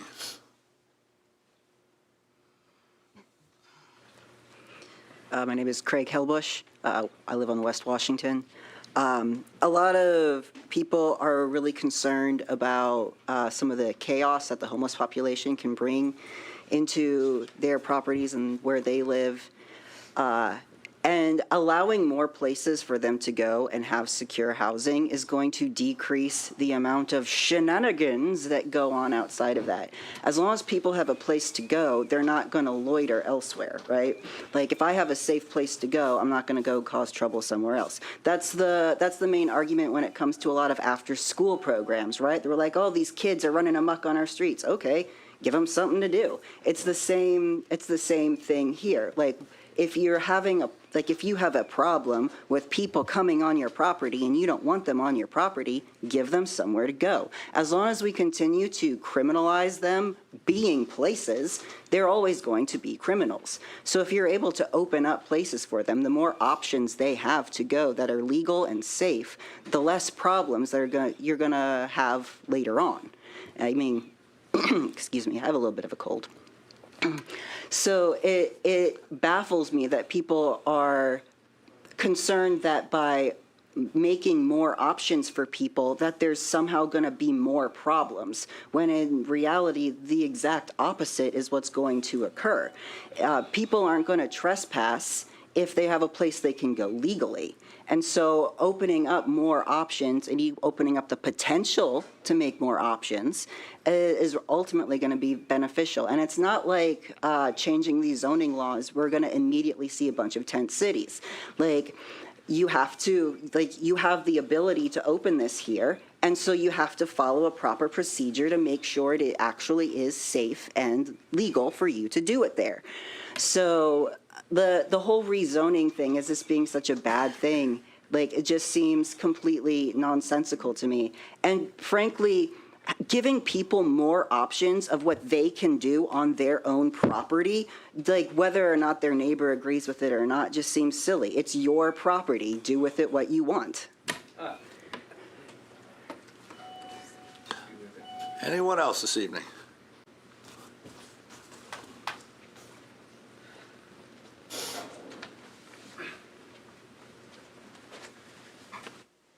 Hi there, my name's George Turner again, and I'm in between housing situations right now, so I don't have an address to give. But I would like to provide another perspective to this zoning change, as aside from the immediate relief that this could provide to our homeless crisis, this zoning change is an essential tool in our disaster response kit. Last spring, my friends and I survived a house fire at 100 West Washington. Shortly after, the school placed the 5 residents of that house in emergency housing within the dorms, but those slots were limited. So I raised what happens when a larger disaster disables a wider chunk of housing units. How will we respond?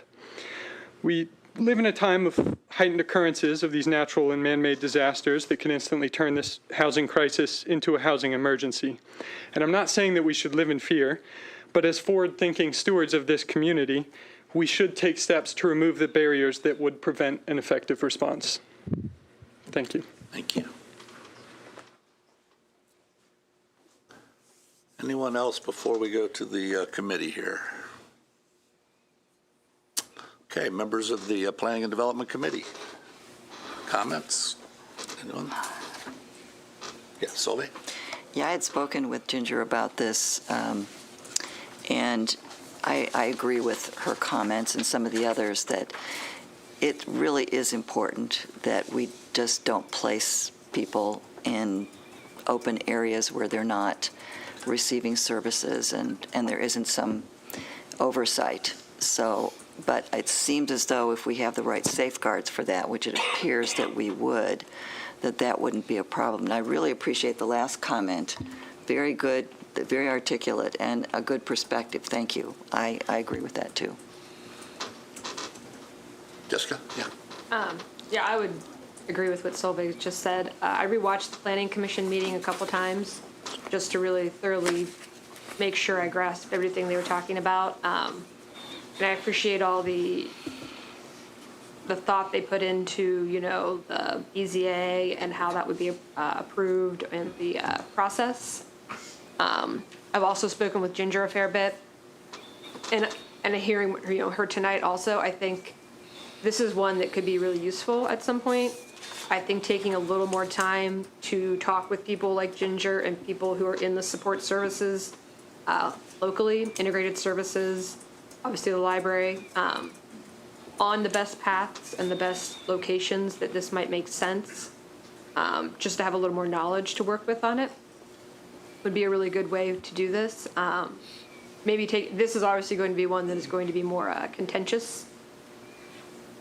I think taking a little more time in committee on this one to thoroughly discuss it going forward would be a good idea. But I do think that, there are a few places that I've heard that are not just homes and, whatnot, but might want to do something like this. So building a good process and path to do this would be a good idea. Okay, thank you. Anybody else? Okay, as I mentioned earlier, next steps, both of these will need to have a hearing. But something that has come up in conversations over the last, seems like we've been dealing with this for like 3 months, and we finally got clarification this past Thursday, is the concept of spot zoning. And in talking with the law director, I think it would be prudent to get her, I don't know if it's opinion or ruling on this. And by that I mean, in the first proposal, there are certain conditions in an R3 zone. One, the review period is 2 years, where in the second one, the review period is 1 year. In the first, we would be granting, if the vote were in the affirmative, immediate use of that for those wagons, where in the second case, there's a two-step process. It has to go to the Service Safety Director, and then it also has to go to the Board of Zoning Appeals, essentially granting the same opportunity but different rules. And in talking with the Law Director, it would be prudent to get her ruling on that. So, thoughts on that? Because it opens up the can of special privileges, I guess was the word that in our conversation. Yes, Jessica? I think just in conversation a few weeks ago, I was under the impression that it is not illegal and that it's just, there was nothing illegal about doing that. Well, you mentioned that you would watch the thing twice, and I've watched it about 5 times. It's actually stated in there, we do not do spot zoning in the city. And But this it's is not, we have not done it. No, it says but the comment was, legal- the statement was, we do not do spot zoning in the city. Director Stone said that. So I think, all I'm saying is a safeguard, so that we don't get into a situation that you did this for this, but you're not doing this for this. And I think- I understand that. Yeah, that's why I'd like to get the law director's opinion on this. I will be calling her tomorrow also. My concern is that this drags out. An individual council member cannot call the law director and ask for opinion. I've been advised by the law director. We as a committee would need to ask her for that. Okay, Or we can do that. if this was a regular council meeting, council as a whole would need that. We don't have to take a vote on it, but kind of like we do in executive session, the consensus of the committee, whether or not we need to ask her for a. And we can do that tonight? Yeah, we can do that tonight, yeah. Okay, because I'm concerned about this dragging on too long, and it gets colder and colder, and it's 43 degrees last And as night. I mentioned, we did not have a definitive answer until last Thursday as to what we were actually talking about.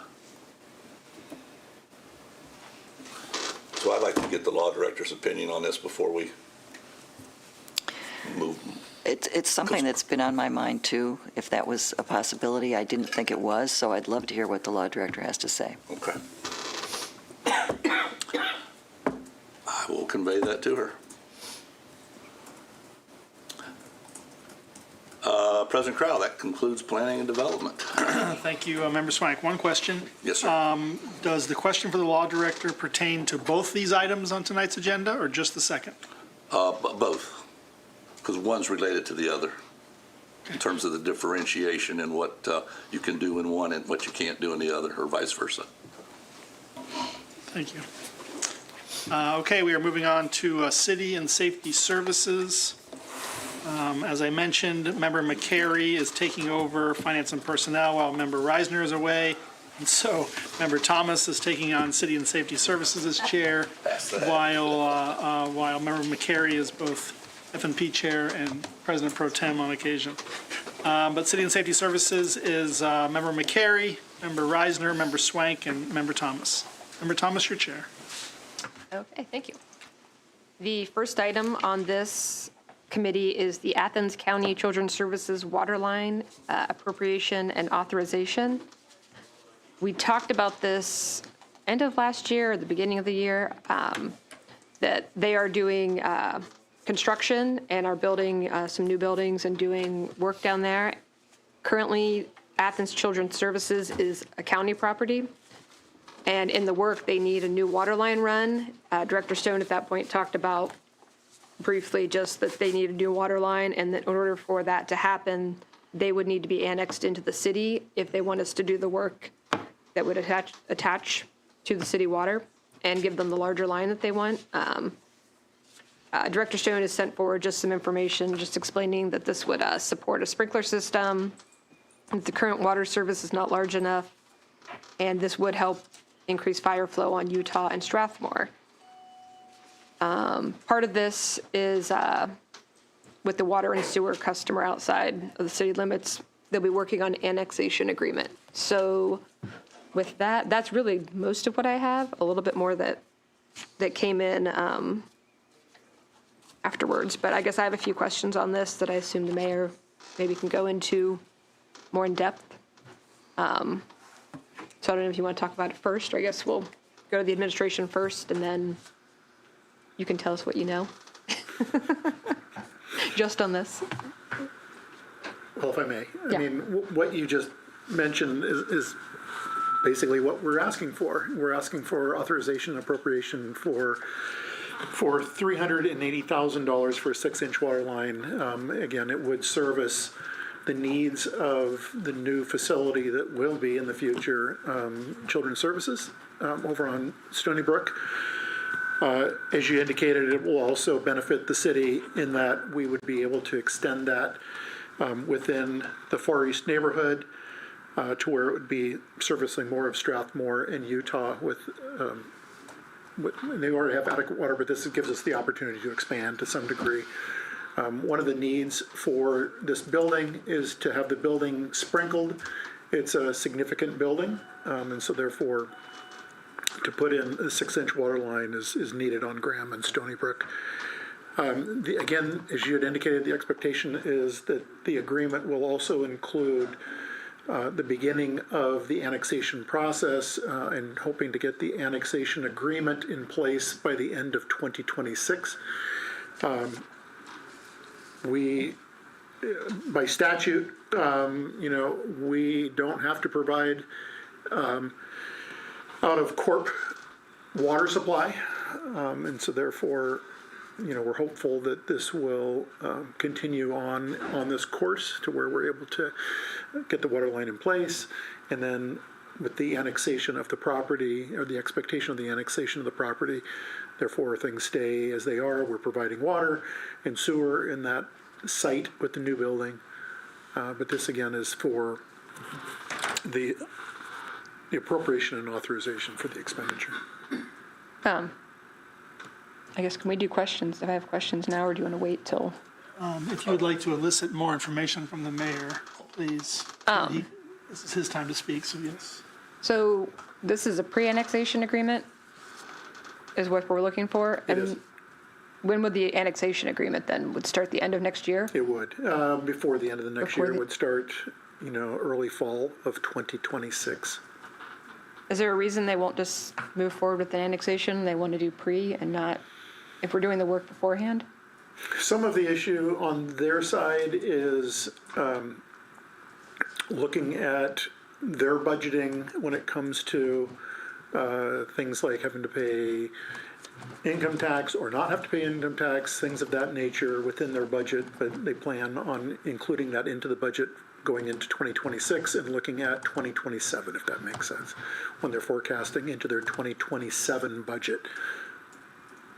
Because there's additional expenses just for the employees who work there in that facility that are not budgeted at this point in time.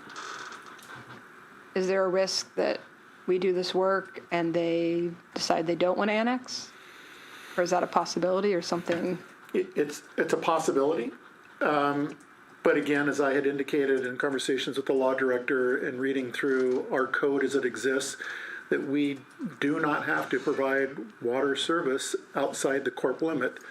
So that's what we're hoping not to have to use moving forward in time. I believe that we'll be able to get to a point of annexation with this property to bring it into the city corp limit.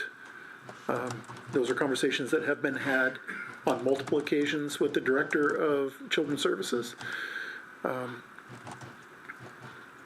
So that's the path that we have moving forward. Again, I don't suspect any hiccups along the way, but we do have leverage on our end. Okay. Is there anything that prevents us from starting the annexation process tomorrow? Member Swank, we're going to allow the chair to finish her introduction of this. Well, I thought we were asking questions of the mayor. You are not asking questions of the mayor. The chair is getting more information for the public to hear so that they can then have their input, and then it'll come to your turn. Chair. I think I'm good. Is there anyone in the public that would like to ask questions or comment? We lost a lot of the public. All right, members of the committee. Is there anything that prevents us from starting the annexation process now? Other than the verbal agreement that we have with Otis Cochran, the Director of Children's Services, in the conversations that we have had. I mean, we started with Mr. Cochran to begin with about the annexation process, and he is in agreement and feels that that would be fine after consultation with whom, I don't know. I can make some assumptions, but I'm not going to, as to who he's spoken with. Because if you think about it, his bosses are the county commissioners. So, he was the one who was asking for us to start the annexation process in 2026 and not right now. No, I understand that. They employ approximately 85 people. And the moment they're annexed, depending on how we set it up, whether the income tax collection starts at that point or January 1 of 2027, as Director Stone indicated to me he had worked out, or thought he had worked out, can make a big difference. But I also know, and no offense to Mr. Cochran, but he serves at the pleasure of the county commissioners. That's a verbal agreement he has. Well, again, with us. I can follow up with Mr. Cochran to see what conversations have transpired with the county commissioners. I believe they have. I don't believe that he would just sit there and go, sure, let's go ahead and do this without consulting with those who hold the purse strings. Right. So therefore, I can follow up with that question. I'm assuming that's a question. Yeah. Or a comment. Because I think we all know, and I kind of playing off what Member Thomas was talking about, we put the water line in. They say we're not going to annex. We could turn the valve off, but we're not going to do that because it's about the kids. We've heard that song and dance so many times with school systems. It's about the kids.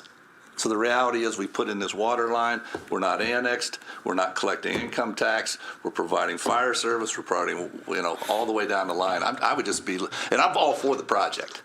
The quicker they can get it built, the quicker people can drive around the east side and not fall into potholes with all the construction going on.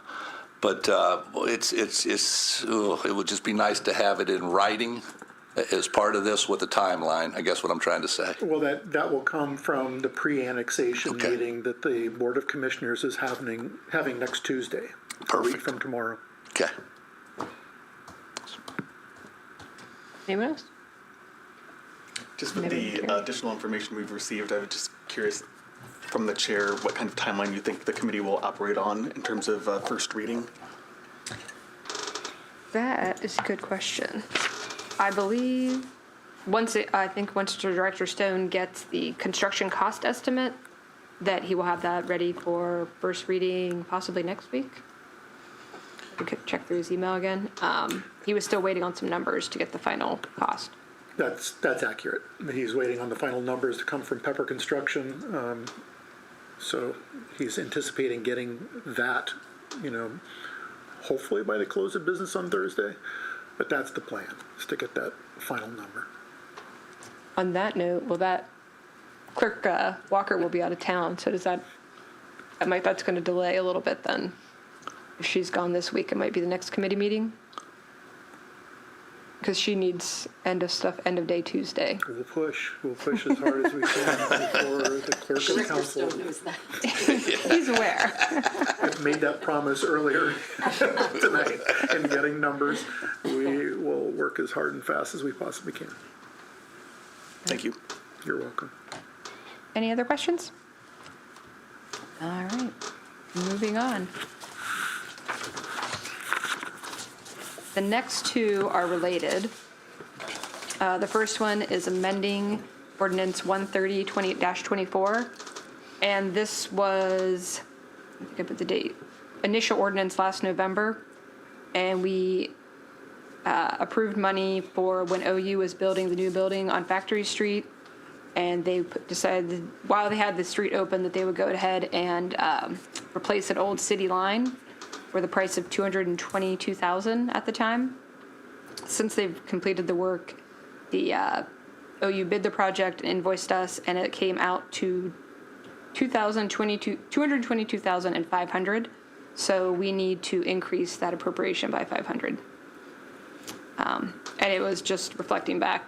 Director Stone had noted that we probably saved $100,000 on this project by piggybacking onto theirs. So that will be coming forward next week to increase that appropriation. Any other comments from the administration?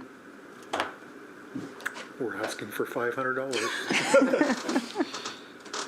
Any questions or comments from the public? Committee? Pretty good. Invest 500 and save 100,000. Where did I sign up for that kind of return? Not too bad. All right, so that we can look for that hopefully next week. The next one is a then and now certificate related to that 220,500. Basically, they've already done the project, so we need to up this so that we can pay for the project. And I believe the auditor's office has asked to next week us to suspend the rules and pass this immediately so they can pay the bill and be done with it. Yeah. Anything else from the administration on that? No. Anything from the public? Committee? To suspend next week, we'll just have to make sure everybody's here. True. Because only Yes. can't vote from Thailand. No, we cannot. All right, next, we have one more item on the agenda that was added at the beginning, a while back. So I'm going to swing on this one, and we'll see if we get it, and then we'll have the mayor add anything else that we might be missing.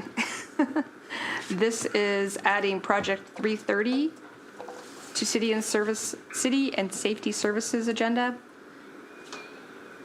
Let's see, this is a 4-part project and an update that this was for the city taking on the county sewage. These are a bunch of sub-projects that were funded through the regionalization loan funding that we took out at a 0% interest rate. We've recently found out that $8 million of this loan will be forgiven. Director Stone has sent forward that he doesn't have the exact numbers yet for this ordinance, but he is sitting on the final contract for this project. He got a good bid, but he cannot sign it until we further appropriate and authorize the funds once he has the number. So, what else would you like to add? I will just add, Project 330 has been going on for a long, long time. And this is a much needed sewer improvement as we've been receiving the county's septage with the 50 corridor sewer extension. What Director Stone, as well as the Director of Engineering and Public Works, both directors of Engineering and Public Works, Sully Olabaja as well as Troy Balderson, are going through. There's so many different pieces to this that they are really scouring through all the legislation that has been approved and looking at the numbers. Again, this is another conversation that I had with Clerk Walker, is that they are really going through to make sure they get everything together correctly to where what comes before council is the final amount for us getting this finished and across the finish line. I do want to put an exclamation mark on something that you had mentioned, so thank you for saying that, is that while we are under this program at 0% interest, which is always wonderful, but now to get notification that 8 million of this will be forgiven is even more valuable to us as a municipality. With, again, there's 4 components to this. There's the 56 lift station, there's the forest main that runs along the bike path. There's the lift station that in the future will go in on Richland Avenue, and the work that's going to continue that forest main under the river and tie in over at Peden, where you may have already seen some construction going on over there on South Green Drive. So this has been a long process, but this is what you will see is the final amount when they've gone through every piece of legislation, so that we're getting it right and getting it to you so that you guys know where we're at and what we're asking for to finalize this project moving forward. Any comments from the public? Questions? And committee? No? All right. That ends City and Safety Services. Thank you, Member Thomas. And, Mayor. Thank you, Council, for, I know that, again, this was an asked for amendment to the agenda tonight, so thank you for considering this and taking it up this evening. Thank you for the public that remains. Always appreciate getting comments from the public, and we are adjourned at 9 p.m. 9 o'clock.